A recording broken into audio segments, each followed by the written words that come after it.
Salut tout le monde! Aujourd'hui, nouvelle vidéo où ce que je vais répondre aux fameuses questions sur le papier que j'ai et aux questions que vous me posez. Être entrepreneur, c'est être payé pour aimer sa vie. Donc, bienvenue à Question d'affaires. Aujourd'hui, je vais commencer par une question qui m'a été demandée par Selmir Crick sur TikTok. Cette question, pour être condensée, c'est est-ce qu'on a besoin d'aller à l'école pour apprendre quelque chose et spécifiquement dans le domaine entrepreneurial? Donc, est-ce que tu as besoin d'aller à l'école pour être entrepreneur? Non. Tu n'as pas besoin d'aller à l'école pour être entrepreneur. Est-ce que tu as besoin d'aller à l'école pour apprendre? Non plus, tu as besoin d'aller à l'école pour apprendre. Tu as besoin d'aller à l'école vraiment s'il y a un métier que tu veux faire, que ça requiert d'aller à l'école. Tu sais, tu peux pas être médecin et dire je vais aller parler avec un médecin puis il va m'apprendre comment faire une chirurgie puis je vais devenir chirurgien de même. C'est pas de même, ça marche. Il faut que tu ailles à l'école, il faut que tu suives le chemin que ça prend pour être médecin. Tu vas voir, il y a tout un chemin déjà fait pour être médecin. Même chose pour être avocat, admettons, puis un paquet de jobs comme ça, même des jobs qui sont pas, qu'on considère prestigieux, genre médecin, avocat et compagnie. Un électricien, ben, il y a un chemin à prendre aussi. Il faut que tu ailles à l'école. En construction, il y a beaucoup de métiers. En soudure, quoi qu'en soudure, j'imagine qu'il y a bien des jobs que tu es capable de trouver que tu pourras avoir besoin de la formation, même s'il y a probablement une certaine réglementation qui n'est pas suivie là-dedans. Là. Mais règle générale, à part des jobs qui sont spécifiques, que tu as besoin de prendre un chemin pour te rendre là, tu n'as pas besoin d'aller à l'école pour apprendre. Ça ne veut pas dire que c'est pas bon, ça veut juste dire que tu n'as pas nécessairement besoin de prendre ce chemin-là. Maintenant, pour ce qui est d'être entrepreneur, tu n'as pas besoin d'aller à l'école pour être entrepreneur, sauf si c'est dans un domaine connexe. Par exemple, tu veux arriver et t'ouvrir une entreprise d'électricien. Ben, si tu veux faire de l'électricité chez le monde, il faut que tu sois électricien. Pour être électricien, ben, il faut que tu aies pris les cours pour être électricien. Donc oui, à quelque part, il faut que tu ailles à l'école pour faire ce genre de business-là. Mais si tu veux juste arriver et faire un business que tu vends des souliers sur Internet, tu n'as pas besoin d'aller à l'école. Après ça, l'école peut t'amener des compétences qui peuvent être intéressantes à savoir, mais ces compétences-là, en tant qu'entrepreneur, tu peux les apprendre ailleurs. Fait que la question, c'est est-ce que tu veux aller à l'école? Est-ce que tu veux, mettons, on va dire dans l'exemple de vendre des souliers, est-ce que tu attends d'aller au cégep en design de mode puis apprendre toutes les patentes là-dessus, sur la mode, l'histoire de la mode, sur comment faire du linge puis tout ça, et au final, tu sais, utiliser ces compétences-là et tout ce que tu as vu, les connaissances voir là-bas, connaissances comme personne, t'attends-tu de prendre ce chemin-là ou comme entrepreneur, tu prends le chemin que tu veux? Tu sais, un diplôme, ça sert à une seule et unique chose, à te faire engager. Tu sais, je vais te donner un exemple. Mettons là, que tu arrives et que tu vas à l'école pour devenir médecin, tu es le meilleur de ta classe, rendu aux examens, si tu dis, regarde, je suis tellement bon, ça ne me tente pas de faire l'examen, de toute façon, je suis le meilleur de ma classe, puis ben, à cause de ça, tu n'as pas ton diplôme. Fait que tu n'as pas être le meilleur de la classe, mais vu que tu n'as pas de diplôme, ben, tu ne peux pas être médecin. C'est le même dans tous les domaines. Le diplôme, ça sert à trouver un job. Fait que, comme entrepreneur, tu n'as pas besoin de diplôme parce que ben, c'est toi-même. Tu ne vas pas arriver et dire non, je ne m'engage pas. C'est des personnes qui font ça. Après ça, si tu veux apprendre, il y a un paquet de choses que tu peux apprendre. Si tu veux regarder avec l'école, entrepreneuriat, tu sais, as des cours à l'université en gestion de commerce, en marketing, tout ça, qui sont encore des compétences que tu peux apprendre ailleurs qu'à l'école. Tu sais, ça, c'est encore une fois bon si tu veux gérer une entreprise et non la créer. Donc, si tu veux être un employé dans l'entreprise et non le fondateur. Tu sais, ça peut être bon quand même parce que si tu apprends à gérer une business, ben, quelque part, tu apprends à gérer une business, mais tu n'es pas obligé de faire ça. C'est pas une obligation. Je connais personne de tous les entrepreneurs que je connais qui a pris une formation en gestion d'entreprise. Puis, je connais un paquet de monde qui ont pris l'ASP, lancement d'entreprise, qui est carrément un cours pour. Ils montrent ça comme étant un cours pour lancer ta business, même si en réalité, qu'est-ce que tu apprends, c'est à faire un plan d'affaires. Bien, je connais un paquet de monde qui a fait ça, que leur business, ils ont échoué. Fait que la connaissance académique va rien t'amener. rien t'amener à un sens. Tu sais, d'aller à l'école, ça t'amène à rien. C'est vraiment qu'est-ce que tu fais avec ces connaissances-là qui va vraiment faire la différence. Donc, tu prends le chemin que tu veux au final, que ce soit l'école, pas l'école, on s'en fout. L'important, là, c'est que tu saches où ce que tu veux aller dans la vie. Tu sais, si tu veux être médecin, cool. Si tu ne sais pas, ben trouve, tout simplement. Mais l'important, c'est que tu trouves où ce que tu veux aller dans la vie. Et quand tu sais c'est où ce que tu veux aller, ben là, tu trouves c'est quoi le chemin pour te rendre là, puis tu prends ce chemin-là. Et chaque chemin va être différent. Tu as plein de jobs. Médecin, tu as un chemin vraiment. Tu sais, tu vas à l'école puis tu deviens médecin, mais tu as des choses comme entrepreneur. Tu sais, entrepreneur, c'est tellement vague. Tu as tant de choses que tu peux faire, tant de chemins pour te rendre à devenir entrepreneur. Il n'y a pas de mauvais chemin. L'idée, c'est juste de prendre un chemin et de prendre ce chemin-là pour vrai. Pas juste prendre le chemin un petit peu. Tu sais, c'est comme si tu deviens médecin, tu veux devenir médecin, puis là, tu te dis, tu sais, je vais aller à telle école. Puis là, c'est comme, ah non, mais finalement, il y a telle autre école qui serait le fun. Fait que tu lâches tes études dans cette université-là pour aller dans une autre université, puis tu recommences à zéro. Puis là, ah non, finalement, il y a telle autre école que j'aimerais aller. Là, tu lâches l'université, puis tu vas dans une troisième université. Tu sais, ça te prend tout ton temps pour devenir médecin. Quand que, ce que tu as à faire, c'est que tu vas dans une université, n'importe laquelle, tu continues, puis tu deviens médecin. L'entrepreneur, c'est la même chose. Si tu prends tu sais, tu vas être entrepreneur dans un domaine spécifique, on va regarder on va regarder le même exemple, vendre des souliers. Si tu veux vendre des souliers, puis là, tout d'un coup, tu dis, ah ben finalement, j'ai plus le goût de vendre des souliers. Je veux vendre des t-shirts. Là, c'est quand même similaire, tu peux garder le même marché. Fait que tu sais, tu as des choses que tu as faites qui restent, mais tu repars de zéro avec un autre chemin complètement. Ou tu te dis, finalement, je veux partir un business comme électricien. Ben, c'est un autre chemin complètement. Fait qu'est-ce qui se passe, c'est que le monde prenne un chemin, puis quand il voit que c'est un petit peu trop long, ben il arrête. Pourtant, le monde, il passe quelque chose comme quoi, 10 ans d'études pour être médecin puis avocat. Puis au final, ils sont médecins ou avocats. Versus le monde qui sont en affaires, ils font 3 mois à se dire, ah, je vais lancer une business, puis ça marche pas après 3 mois, puis ça demande pourquoi. Ben, excuse-moi, mais après 3 mois que tu es à l'université, tu ne deviens pas médecin. Hein. Fait que c'est la même chose. L'important, encore une fois, trouve ce que tu veux dans la vie, trouve c'est quoi ton plus grand rêve, trouve c'est quoi le chemin pour te rendre là, puis fais-le. That's it. Même si ça prend des années. Je veux dire un secret, ça prend des années. Donc, maintenant, pour la petite feuille, les questions que je vais répondre aujourd'hui. Première question, que veut dire entrepreneur? Donc, la dernière vidéo, j'ai décrit c'est quoi que ça veut dire entrepreneur. C'est quoi un entrepreneur? Puis, dans le fond, c'est vraiment simple. Pour revenir avec mon exemple un petit peu qu'il y avait avant, tu sais, de faire ta business de souliers ou tu sais, n'importe quoi, de trouver ton rêve, trouver le chemin puis y aller. Bien, ce chemin-là, tu sais, il n'est pas écrit. Il n'y a pas un guide de comment devenir le nouveau Nike, puis que tu n'as pas un cours à l'université, comment créer la nouvelle compagnie Nike. Ça n'existe pas. Fait que t'as pas un chemin clairement tracé. Tu as des chemins évidents. Je veux dire, tu sais, il y a Amazon qui existe. Tu peux vendre tes souliers là-dessus. Sur Facebook, tu as un petit marketplace. Tu as les pages que tu peux créer, des choses là-dessus. Tu as un paquet de sites pour vendre des affaires. Shopify, Square, Square WooCommerce, let's go. Il y en a un paquet de sites. Tu as des chemins quand même assez bien tracés, mais c'est pas comme l'université. Tu sais, l'université, c'est tu vas une couple d'années à l'université, tu prends tous ces cours-là, puis un coup que tu as fini, ben, tu as un stage à faire, il faut que tu fasses tant de temps, genre à telle place ou dans un tel job, puis après ça, tu es médecin. C'est super clair le chemin. L'entrepreneur, ce l'est pas. Donc, être entrepreneur, c'est de réaliser que le chemin pour être entrepreneur, il est nébuleux. Et tu le sais, c'est quoi à peu près, tu sais à peu près où est-ce que tu t'en vas, mais il y a un paquet d'affaires que tu ne sais pas.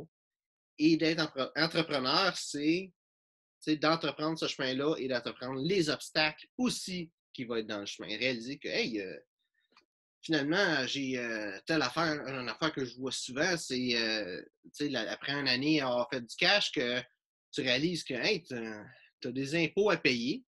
Même dans le livre que je parlais la semaine passée, Père riche, Père pauvre, mais c'est ce qui est arrivé. La première année, Il a fait comme, hey, j'ai des milliers de dollars à payer aux impôts. Puis, tu sais, ça, c'est un obstacle. Le monde ne le voit pas tout le temps. C'est là, tu sais, je veux dire, c'est défini dans le chemin. Surtout là, ça nous commence à être de quoi de connu, là. Tout le monde en parle de ça, là. Mais, tu sais, ça, c'est un des obstacles. Tu pars d'autres obstacles. Tu sais, comment tu vends tes produits, tu sais, comment, tu sais, tout le système de vente, le système de transaction, qu'est-ce que tu prends, tu sais, t'as Moneris, Square, tout ça. Tu sais, il faut que tu le trouves, ça. Fait à quelque part, le chemin, il existe, il est nébuleux, tu vas tomber sur des obstacles, tu vas tomber sur des problèmes. D'être entrepreneur, c'est tout simplement de trouver soit la solution à ton problème, soit une façon de passer outre l'obstacle, mais souvent de contourner l'obstacle. Fait que des fois, tu veux faire telle chose, ça ne marche pas, puis qu'est-ce qui fait que le monde va échouer? C'est qu'ils veulent continuer de faire ça. Ils veulent ça, ça, ça, ça, ça. À la place de juste faire autre chose, puis quand même se rendre à leur point final. Par exemple, ils veulent faire leur magasin en ligne, puis ça coûte de l'argent, puis là, ils n'ont plus d'argent. Puis à la place, ils veulent s'obstiner. Ils veulent vraiment que ça marche leur magasin en ligne plutôt que juste faire une autre stratégie. Vendre, mettons, leurs souliers directement sur Facebook ou ouvrir un magasin physique ou aller dans un magasin physique qui existe déjà puis vendre tes souliers à ce magasin-là pour que lui le vende à d'autres personnes. J'ai une question. Auto-entrepreneur, que doit-on déclarer? Pour tout ce qui est argent, je ne suis pas un comptable. Tu sais, je n'ai pas de cours de comptabilité ou quoi que ce soit. Je ne suis pas un comptable, donc je ne vais pas donner de conseils sur la loi parce que je ne suis pas avocat non plus et sur les lois fiscales. Fait que mon grand conseil, et surtout si tu es incorporé, même à tout le monde, fais affaire avec un comptable. Le comptable, il dédie sa carrière à comprendre comment que ça marche, les lois fiscales, et comment faire en sorte que tu regagnes le plus possible de l'impôt ou est le moins possible à payer à l'impôt. C'est sa job. Il fait ça de sa vie. Fait que pense à ça. Mettons là que tu as une chirurgie à avoir. Serais-tu mieux avoir un chirurgien qui a dédié sa vie à la chirurgie ou d'aller voir genre quelqu'un, un de tes amis que tu connais bien, c'est un de tes bons amis, qui va regarder une vidéo sur YouTube sur comment faire pour faire une chirurgie. Non, tu vas aller voir le médecin. Mais l'argent de ta business, c'est super important. Les finances de ta business, c'est super important. Parce que si tu n'as pas d'argent, tu n'as pas de business, ta business, ça s'effondre.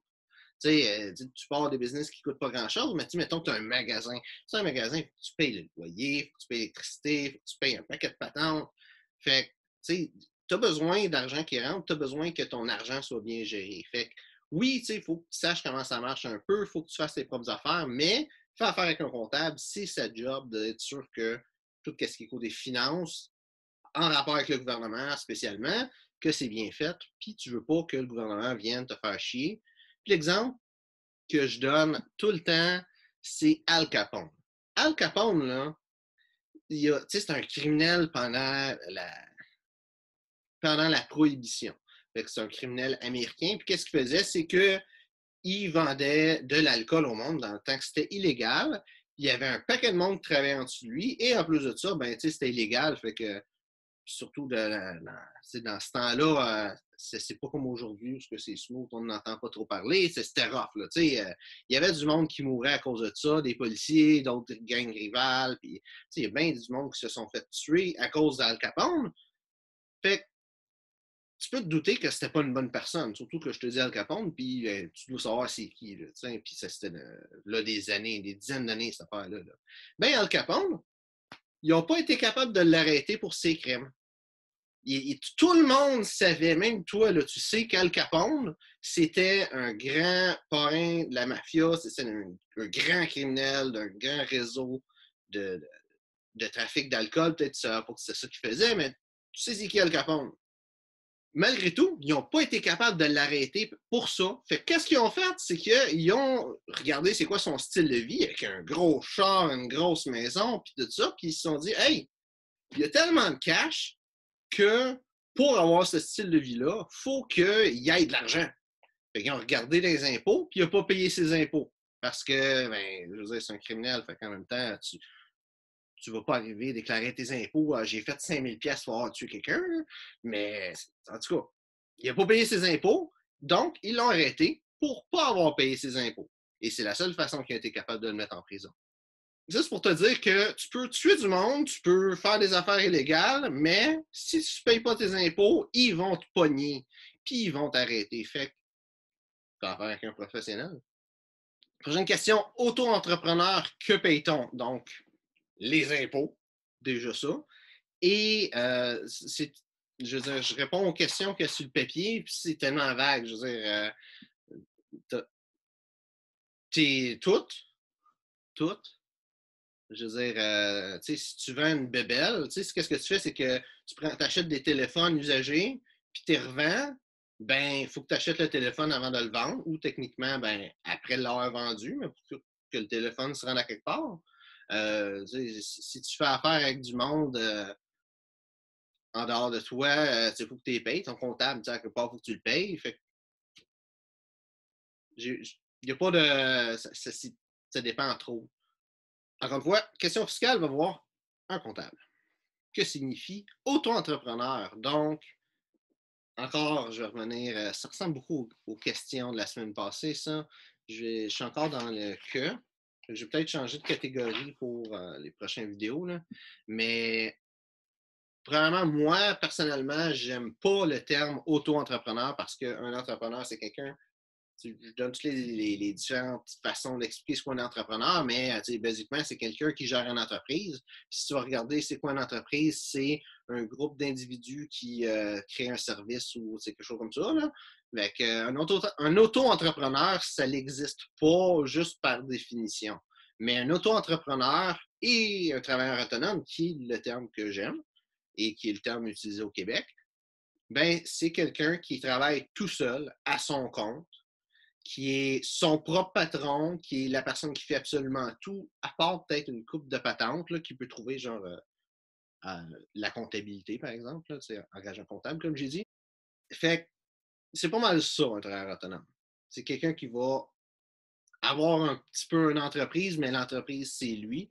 Règle généralement, qu'est-ce qu'il va faire? C'est qu'il va créer un service, donner un service. Ce service-là peut être de faciliter l'achat de quelque chose.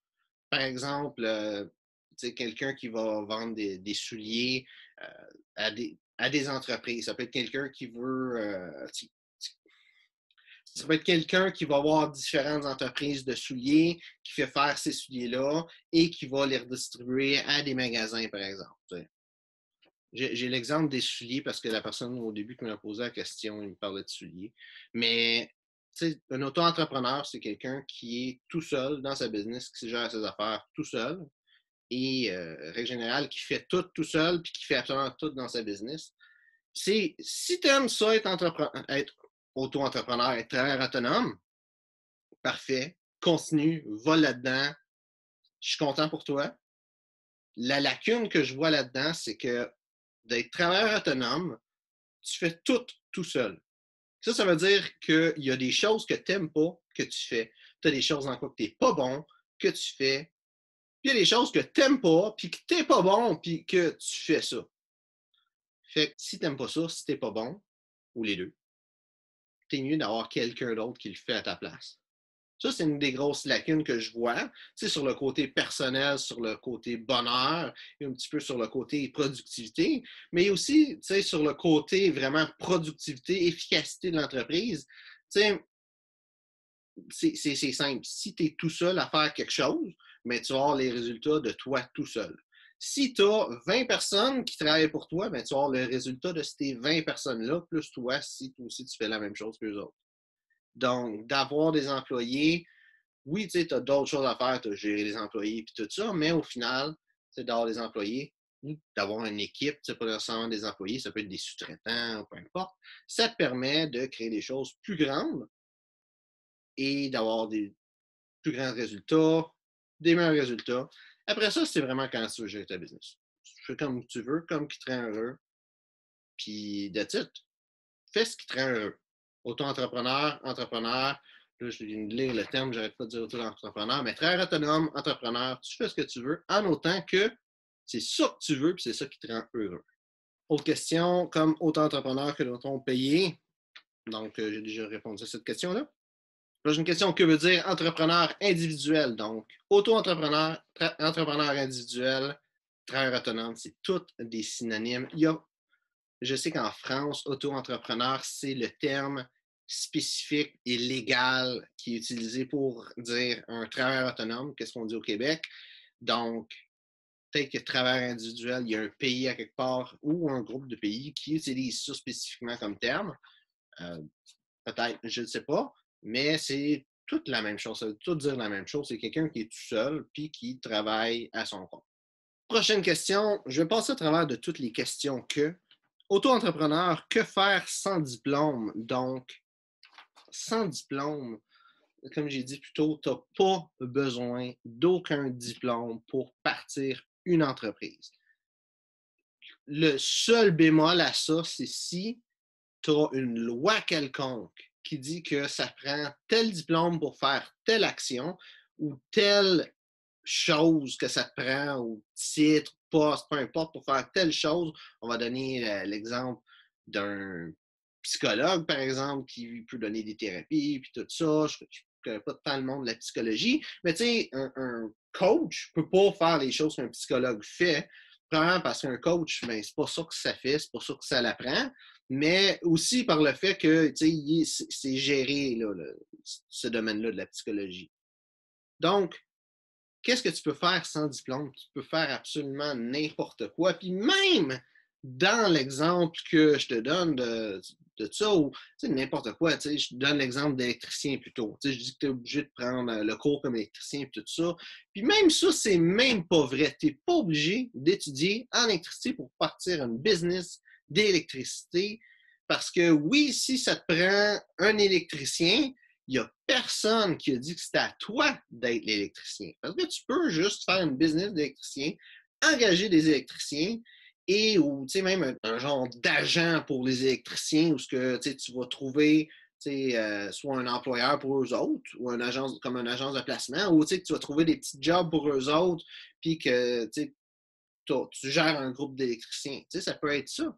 Il n'y a rien qui te dit que si tu veux être d'un domaine, tu es obligé de connaître de quoi dans ce domaine-là. Tout ce que tu as besoin de connaître, c'est comment trouver des clients puis d'avoir la personne que tu as besoin dans le cas qu'il y a de quoi de légal que tu es obligé d'avoir ou même de quoi de spécifique. Si tu veux faire un business de souliers, ben, tu n'as pas besoin de savoir comment faire des souliers. Tu peux engager quelqu'un qui en fait. Tu peux trouver une compagnie qui en fait, qui est faite pour toi.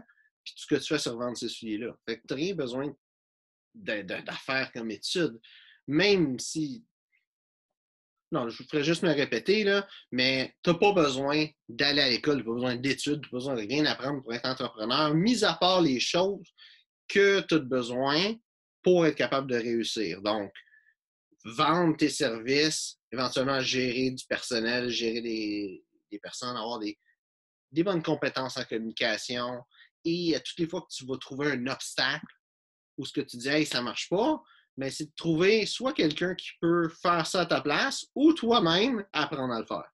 Donc, c'est ça qui va finir la vidéo pour aujourd'hui. Si ça t'a été utile, like la vidéo et partage la vidéo surtout. Quand cette série-là, si tu peux, si tu as des questions, pose les questions. Ça va me faire un plaisir de répondre à ces questions-là. Là, j'ai passé à travers d'une bonne partie. Je n'ai pas fait de ligne dessus, mais je suis passé à travers de toute cette partie-là. Fait il reste ça. Je vais trouver l'autre question après ça, il n'y a pas de problème. Mais si ça peut être des questions que toi, tu te poses, ce serait bien plus le fun, bien plus de la valeur pour toi si je réponds à ta question plutôt qu'à cette question-là que j'ai trouvée sur un site par rapport. Donc, pose tes questions et partage si ça t'a donné de la valeur. Et encore une fois, merci d'avoir regardé la vidéo et on se voit une prochaine fois.